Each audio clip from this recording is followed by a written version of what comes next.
Bora lá, rapaziada. O UFC Macau, o UFC voltou depois de uma semana e o evento vai ser na China, ou seja, o card vai começar às 5 da manhã, meu irmão.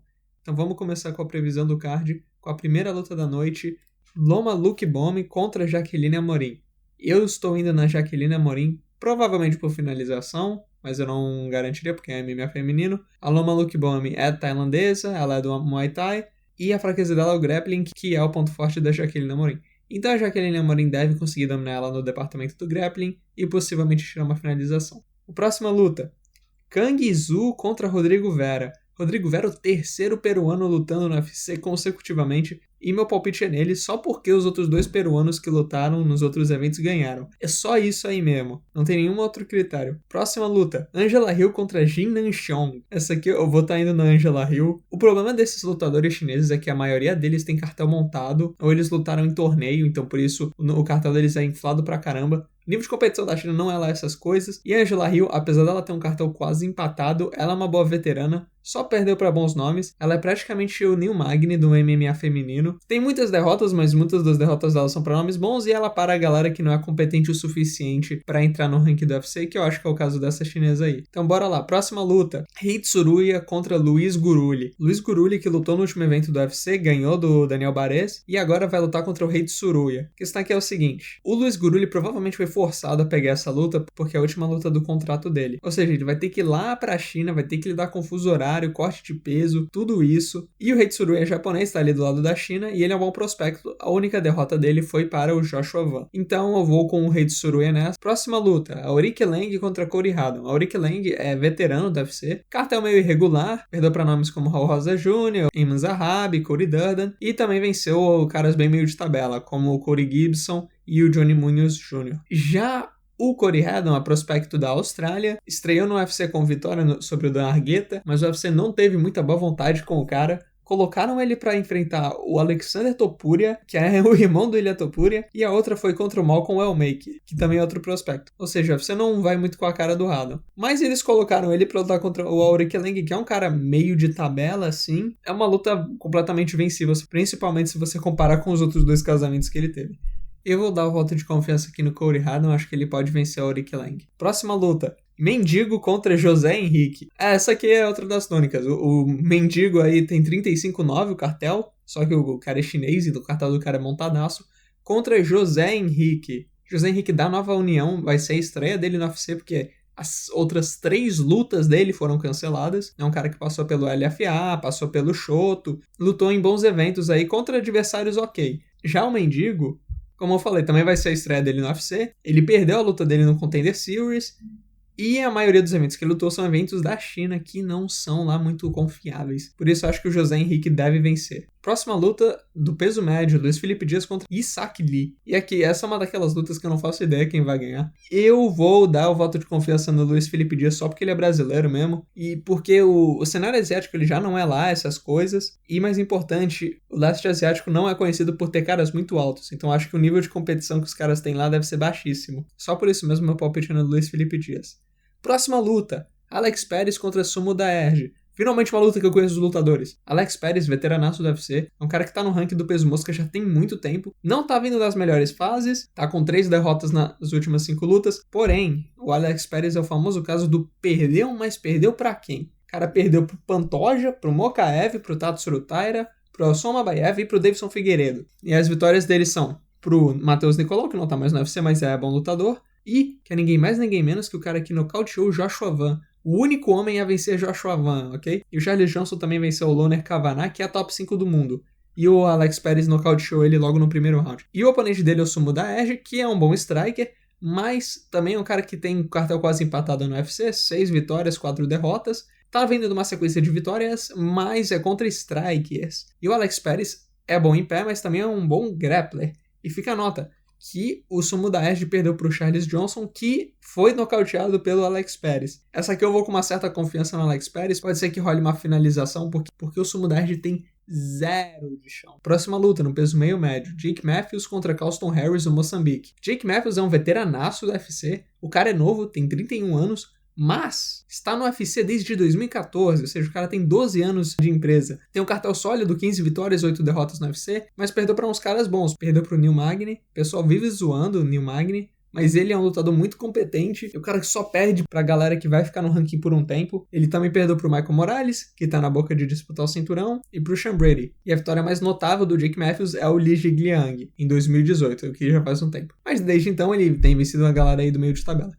Já o Moçambique tem 4 vitórias e 3 derrotas no UFC, mas também perdeu pra quem? Perdeu pro Shavkat Rakhmonov, pro Khaos Williams e pro Santiago Ponzinibbio. O Shavkat Rakhmonov, cara invicto, beleza, não tem vergonha nenhuma perder pra ele. Só que as últimas 2 derrotas dele foram pro Khaos Williams, que eu acho um lutador decente, apesar de limitado, e pro Santiago Ponzinibbio, que não é um lutador ruim, mas está acabado. Então, assim, a torcida vai ser pro Moçambique, porém, o meu palpite vai ser no Jake Matthews, porque é um cara que já tá no UFC há muito mais tempo, enfrentou lutadores melhores e venceu caras que, na minha opinião, são melhores que o Santiago Ponzinibbio e o Khaos Williams, que são as derrotas do Carlston Harris. Sem contar que o Jake Matthews também é bem mais novo, né? Então isso aí é uma outra vantagem para ele. Kaya Sakura contra Cameron Smotherman. Kaya Sakura, ex-campeão do Rising, estreou no UFC já disputando o cinturão contra o Pantoja, foi jambrolhado, finalizado logo no segundo round. Ele teve outra oportunidade contra o Tim Elliott e foi finalizado também no segundo round.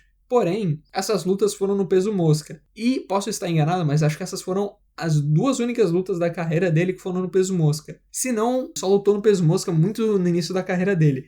Porque o Kaya Sakura é um peso galo. E quando ele lutava no peso galo, ele venceu de nomes como o Manel Kape e o Kyoji Horiguchi, que hoje tá na boca para disputar o cinturão do peso mosca. Então, eu considero as performances ruins do Kaya Sakura contra o Pantoja. Tudo bem que o Pantoja é o Pantoja, então até aí não tem demérito nenhum, mas contra o Tim Elliott, que é um cara veterano e já tá meio acabado, foi uma performance ruim, mas eu vou considerar que essa performance só foi ruim por causa do corte de peso, e que ele vai performar muito melhor agora que está no peso galo, que é o peso natural dele. E o UFC tá com muita boa vontade com o Kaya Sakura, porque eu tô colocando ele contra o Cameron Smotherman, que, pra quem não lembra, é o cara que literalmente desmaiou durante a pesagem da última luta. O cara bateu o peso e caiu de cara no chão. Eu vou ver se eu consigo colocar o vídeo aí. A dog, but he's been on the wrong side of a couple of decisions. 135.5 for Cameron. Oh no! Oh no! E é um cara que tem cartão negativo do UFC. Venceu o Jake Halley em 2024. Perdeu pro Serricide, que é um cara que não é lá essas coisas, e pro Rick Simon, que é bom lutador. Então, assim, essa aqui eu vou tranquilamente no Kaya Sakura, provavelmente pro nocaute. O UFC tá dando essa luta de presente pro Kaya Sakura, tipo, ó, toma esse cara aí pra você sair da má fase. E o Cameron Smotherman, puta merda. Mesmo se ele conseguir bater o peso, ele não é lá essas coisas como lutador. Então aí, Kaya Sakura provavelmente pro nocaute. Agora, a próxima luta, no peso pesado. Sergei Pavlovich contra Thalisson Teixeira. Que isso, Chicão. Peguei o russo, amigão do Walter. Tu acha que não dá B.O.? Eu acho que eu venceria ele. Que isso, Chicão. Cara, eu acho que o UFC deve ter visto aquele vídeo daquela entrevista do 6º round, porque não existe outra explicação para eles terem feito essa luta. Bora lá, Sergei Pavlovich, 20 vitórias, 3 derrotas, cara que já é veterano no UFC, tá na companhia desde 2018, e das 3 derrotas que ele teve foram pro Alistair Overeem, logo na estreia, que Pavlovich ficou com medo das mãos do Overeem, o Overeem derrubou e nocauteou no ground and pound. Aí ele meteu uma sequência de 6 nocautes consecutivos, que se não me engano é a maior sequência de nocautes consecutivos da história do UFC. Se não for a maior, é uma das maiores. Lutou contra o Tom Aspinall pelo cinturão interino dos pesos pesados, quando o John Jones se lesionou, e foi nocauteado no primeiro round pelo Tom Aspinall. Depois disso, ele perdeu uma luta morna contra o Volkov, que ele foi dominado na distância, e depois parece que a besta indomável acabou morrendo, né? Parece que o Tom Aspinall sugou a alma do Pavlovich, porque desde então ele tem sido bem acuado. Na luta contra o Jairzinho Rozenstruik foi uma luta bem morna também, que ele ganhou na decisão, e contra o Valdo Cortez Acosta foi a mesma coisa. E agora, o oponente dele, o Thalisson, que isso, Chicão, tem 9 vitórias, 1 derrota, 3 lutas no UFC. Ele estreou contra o Bolota, Justin Tafa, nocauteou o cara em 30 segundos de luta, e na rodada seguinte deram de presente para ele o Derrick Lewis, como main event ainda, e ele foi nocauteado em 30 segundos. E depois ele fez aquela luta horrorosa contra a outra bolota, que é o Taito Iwasa, e venceu na decisão. Só que o que chama atenção é que ele cansou contra o Taito Iwasa. E, porra, você cansar contra o Taito Iwasa, que é o lutador que tá acabado, foi mal, cara, mas pega mal. É aquilo, a torcida vai ser pro Chicão, mas eu acho que o Pavlovich vai tratorizar, porque apesar do Chicão ser um cara bem alto, o Pavlovich tem uma envergadura maior. O Pavlovich tem 2,13 m de envergadura e o Chicão tem 2,11 m. Então, assim, são 2 centímetros, é pouco, mas isso aí meio que vai dar uma anulada na vantagem de altura que o Chicão tem. E não só isso, o Pavlovich é um cara muito mais experiente, que ele já lutou até a decisão várias vezes e não demonstrou queda de desempenho, diferente do Chicão, que morreu no gás depois do primeiro round contra o Tuivasa. Agora, o Chicão tá treinando com um Poatan, então pode ser que ele tenha uma melhora significativa, vamos esperar que esse seja o caso. Mas foi mal, velho. Pelo que o Chicão pode até nocautear o Pavlovich nos primeiros 5 segundos de luta. Pelo que os dois mostraram, o único palpite correto dessa luta é o Pavlovich, que é um cara que já tá rodado, perdeu pra lutadores muito bons e é mais experiente. O Thaleson pode até ser um lutador bem talentoso, mas ele tá muito novo e muito inexperiente na carreira pra pegar esse tipo de desafio. Então meu palpite é Sergei Pavlovich, provavelmente por nocaute. Agora o Co-Main Event, Mieng Zhang contra Alonso Menifield. Mieng Zhang, 19-7 no cartel, estreou nocauteando o Bredson Ribeiro. E é engraçado que depois dessa luta ele pediu pra lutar contra o Poatan no UFC 300, obviamente não aconteceu. Depois ele lutou contra o Ozzy Diaz, nocauteou facilmente no primeiro round e aposentou Anthony Smith nocauteando ele no primeiro round. Aí ele fez aquele main event contra o Johnny Walker e ele acabou perdendo por causa de chutes na perna. Já o Alonso Menifield é um cara que já é veterano do UFC, tem 10 vitórias, 6 derrotas e um empate na companhia, ou seja, um cartel até que sólido, mas ele é um lutador extremamente limitado. É um cara que tem a mão pesadíssima, mas tem um gás terrível, então quase toda a luta dele é a mesma coisa. Ele vai ficar sem fazer nada e vai jogar uma mão pesadíssima que, se acertar, vai no mínimo dar um knockdown no oponente. Porém, ele é um cara extremamente limitado defensivamente. Ele foi jambrolhado pelo Azamat Muzarkanov. Ele lutou contra o Carlos Zuber, que foi uma das atuações mais burras que eu já vi na minha vida. Que ele foi pra cima do Carlos Ulberg igual um touro, e o Ulberg desviou e nocauteou ele com um soco. E na última luta ele perdeu pro Volkan Ozdemir. O Ozdemir pressionou ele e nocauteou. Eu consigo ver o Menifield vencendo, porque é um cara que, querendo ou não, ele é veterano, um cara bem experiente, mas ele é um cara extremamente burro, então você não sabe se o Menifield que vai aparecer é aquele Menifield que é experiente, paciente, espera um momento pra encaixar a mão e nocautear o oponente dele, ou se vai ser o Menifield que vai correndo igual um imbecil pra cima do chinês pra ser nocauteado. Porque assim, o Menifield venceu o Dustin Jacob. Pra quem não sabe, o Dustin Jacob é ex-lutador do Glory, né? Ele inclusive lutou contra o Poatan. Então assim, ele perdeu pro Alonso Menifield em uma decisão, onde ele perdeu a luta em pé. Então assim, Menifield, se ele for inteligente, ele consegue vencer. Mas eu não acho que ele é, então meu palpite vai ser no chinês. Agora, o main event, Song Yadong contra Deiveson Figueiredo. Opa, eu dei edição aqui. Então, de novo eu reparei que eu enrolei demais aqui na análise e no fim acabei falando nada. No fim, a análise dessa luta virou muito mais um desabafo sobre as últimas performances do Deiveson do que uma análise propriamente. Então, pra ser breve aqui, o meu palpite é no Song Yadong, porque o Deiveson não tem performado nas últimas lutas. Não sei se é porque ele tá com a quilometragem alta, se é por causa da lesão que ele sofreu contra o Sanhagen, ou se é só porque ele tá ficando velho mesmo. Mas ele não tem performado. As últimas 2 performances dele, a primeira foi contra o Montel Jackson, que é um lutador meio fraco, e ele não performou, ele não dominou o Montel Jackson, que era o que deveria ter acontecido. E a outra luta foi a do Umar Nurmagomedov, que ele poderia ter pressionado o Umar, não fez isso, ficou com medo de ser quedado, e acabou perdendo numa luta muito chata.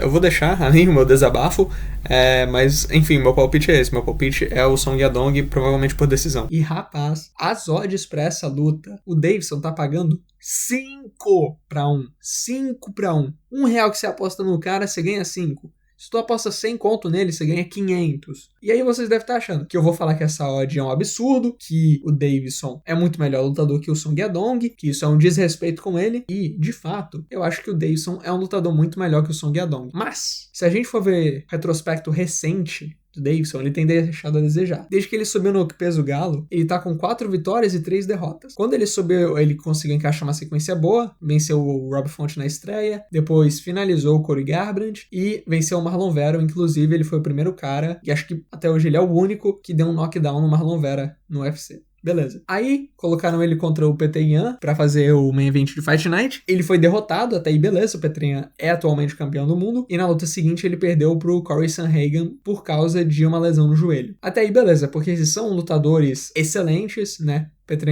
é campeão, Corey Sanhagen tá na linha pra receber o próximo title shot, daí beleza. E aí ele lutou no último Fight Night do Rio contra o Montel Jackson, que é um lutador bem mais ou menos, né? Um cara assim de meio de tabela. E ele venceu a luta, foi uma decisão dividida, mas o Deiveson claramente venceu. Porém, foi uma atuação horrível da parte do Deiveson, porque o Montel Jackson também raramente atacava, mas o Davidson também não mostrou nada. Não mostrou naquela luta que ele é um ex-campeão do mundo. Até aí, beleza. Ele tinha acabado de se recuperar da lesão, às vezes estava com problema de confiança, não faz mal. E aí, o UFC, na luta seguinte, coloca um Davidson contra o Umar Nurmagomedov, o primo do Khabib. E as odds para aquela luta eram de 10-1. Ou seja, se você põe R$1 no Davidson, você ganha 10. E muita gente falou, cara, isso é um desrespeito, não sei o quê. O Umar é favorito, mas não é pra tanto. E aí a luta aconteceu e o Davidson não fez nada. E aí o pessoal vai falar, não, mas o Umar também não fez nada. Mas, irmão, o Umar é Nurmagomedov, cara, ele é amarrão. Porra, o nome do cara é Umar Nurmagomedov, óbvio que ele é amarrão. Só que diferente do Khabib, do Islam, dessa galera aí cheiradora de virilha, ele não amarra a luta no chão, ele geralmente amarra em pé. Então o que aconteceu? O Umar ficou dando chute à distância a maior parte da luta, aí dava uma queda ou outra, e o Davidson não pressionava.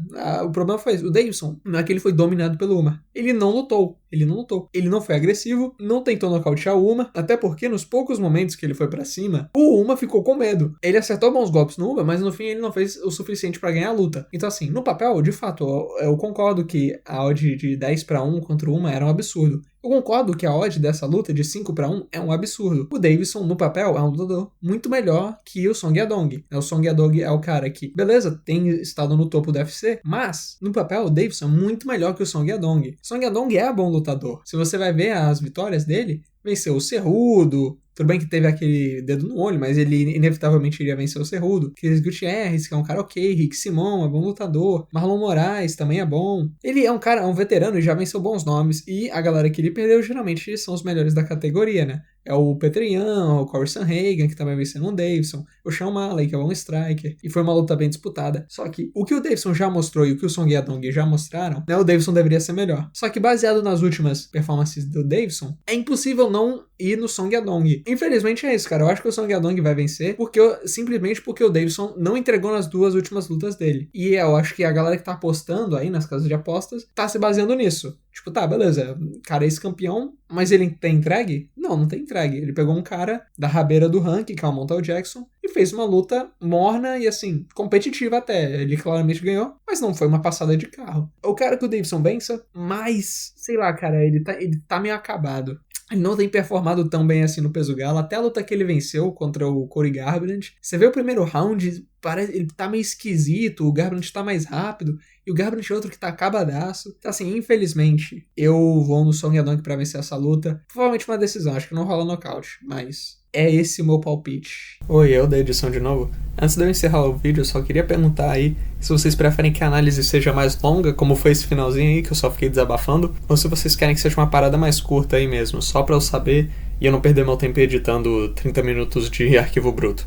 É isso aí mesmo. E aí, esse foi o vídeo, rapaziada. Se vocês gostaram do vídeo, dá o like. Se não gostar, dá o dislike. Se você achou meu palpite bom, fala aí nos comentários. Se achou ruim, fala aí nos comentários.